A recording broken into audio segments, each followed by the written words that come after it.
Good morning. Welcome back into the shop. Today I'm going to do a video on how to make something nice out of something ugly. I didn't really have any project ideas for today. I started rummaging around the shop and I found an old 2x6. It's pretty nasty, it's dinged up, it's a little warped, it's got who knows what on it. But my plan today is to do a simple little project where I turn that 2x6 into a nesting box. I'm assuming that's what they would call it, a nested box, you know, where the lid fits onto the base with a set of, I guess you'd call them rabbets, grooves, or whatever. And the box is going to be for my 90% and 100% silver. I like to collect little silver coins every now and then, dimes, old quarters, you know, I got a silver dollar in there, some halves, whatnot.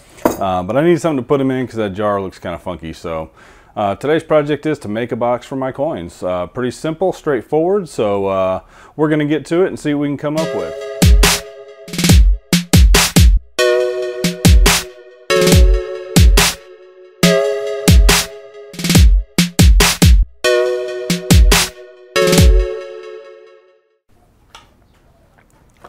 Okay, so first things first, we're going to joint one of the edges of this 2x6 so that we can run it through the table saw and flatten the other edge. And then after that, we're going to run it through the planer so that it's nice and flat. We don't really want to take off any thickness if we can help it, but it's going to have to be in order for it to be perfectly flat. So right now I'm going to run it through the planer, the joiner, and the table saw and get this piece of wood all dimensioned to where we need it to.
Okay, so we've got this thing planed, we got it jointed, so we have it flat on both ends, we have it jointed on this end. We didn't bother jointing the other end because we don't really need it for this, and we have the ends cut square. So now we need to get our dimensions of this board so we can go inside and work on a design. So it looks like we are 22 inches long. It looks like we are going to be 5 1/4, 22 by 5 1/4, and then our thickness. We'll see how good that cheap Porter cable equipment does here. 1.260, 1.260, 1.259. 1.257,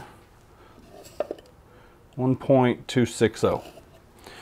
So 1.260 thick. Excellent. So what we're going to do now is I'm going to go inside. I'm going to get into Vcarve. I'm going to design my top and bottom of the box. Unfortunately, I'm not going to be able to film that and commentate it, but I'll post some screenshots maybe, and you'll see how the design actually looks on the screen, and you'll get an idea of what I'm doing here. So when we come back out, we're gonna start cutting this thing. Okay guys, I got a quick confession to make here. So yesterday I actually had the wood in the machine and I started carving it, and I screwed up. Well, something screwed up anyway. Apparently the tool pass that I made For some reason, didn't cut the way they were supposed to. I had a pocket that was supposed to only be about 1/8 of an inch deep, and it ended up cutting 1/4 inch deep. I changed up my post processor from the Gerbil inch to the Shapeoko inch, so we'll see if that has a difference. And I ended up ruining 2 perfectly good boards.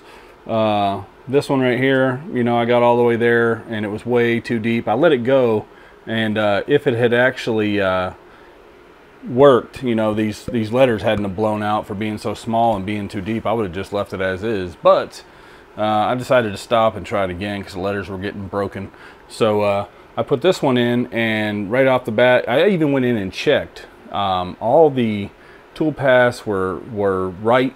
The depths were where I wanted them, but I ended up with a 1/4 inch deep groove, and I don't know what happened. So I went in and I redid them, and actually what I did was, I never knew this before, but on Vcarve Pro it actually allows you to do a double-sided project, so I did that. Now I'm not going to be able to walk y'all through exactly how it works, but I'll do a little overview of what I did, and I'll run through it in, you know, just a couple minutes, because this video is going to be long as it is. So anyway, all I'm going to do now is I'm going to put the wood in the machine, and I'm going to go about cutting it, and we'll just do a fast forward through it, and we'll talk about some other stuff afterwards. All right, so here goes. Okay, so I want to show you something here. I'm actually getting pretty frustrated here myself. So first of all, this pocket is supposed to be 1/8 inch deep. It's cutting 1/2 inch. Now bear with me, and I'm going to take you over to the computer. I'm going to show you the exact tool path and the settings. Okay, so this is that pocket tool path. Start is 0, depth 0.125. It's got a clearing pass, a finish pass, set at raster, vectors, blah blah blah, nothing out of the ordinary there. When I run it on the machine, it doesn't do that. When I run the simulation in the program, it's just fine. So come over here and look at the settings. Set to double-sided. There's my dimensions, 1.26 inches thick. Material surface. My XY datum doesn't really affect it. Double-sided. Okay, everything is the way it's supposed to be. So I'm drawing an absolute blank here. I don't really know what else to do. I guess I'm just gonna have to ruin some more wood until I figure it out. Anyway, so hopefully we'll be able to finish this video. This might just be part 1, and then I'll do a part 2 maybe, who knows. But I'm gonna get back to the drawing board and try and figure out what in the heck is going on.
All right, it's gonna need some cleanup, but let's see how they fit together.